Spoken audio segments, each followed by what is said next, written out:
Meanwhile, consumer prices in Korea continued to rise in June, largely due to surging prices for food.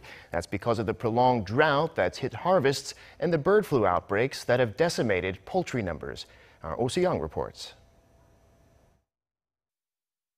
Korea's consumer prices in June rose 1.9% from the year before, according to data from Statistics Korea. Much of the inflation was attributed to spiking fresh food prices, which have continued to surge in the wake of a recent drought and an avian influenza outbreak. The price of eggs alone have jumped almost 70% on year. Take this box of eggs, for example. It costs about $7 US. This time last year, you could have bought almost twice as many eggs for the same price. Prices for agricultural, livestock and seafood products increased 7.6%, while industrial products and services, which include rental and insurance fees, rose 0.9% and 1.9% respectively.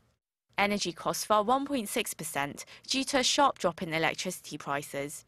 Core inflation, which excludes volatile food and energy costs, rose by a more modest 1.4% compared to the overall growth in CPI. But with sky-high grocery prices, the average consumer is feeling a pinch in their wallets.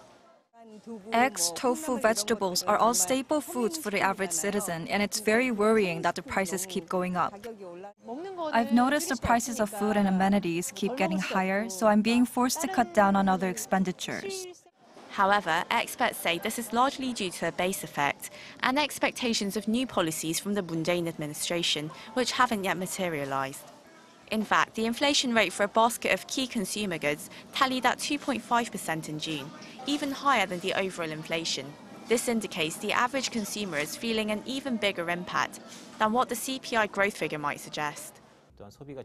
Lingering uncertainties such as the impact of U.S. interest rate hikes, the high ratio of household debt, and the employment situation in the country is likely to continue to put a damper on spending. The expert said we need to wait and see whether there will be a significant recovery in consumption.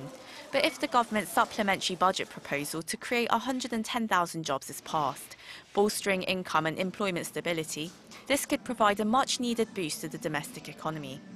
Oh Soo-young, Arirang News.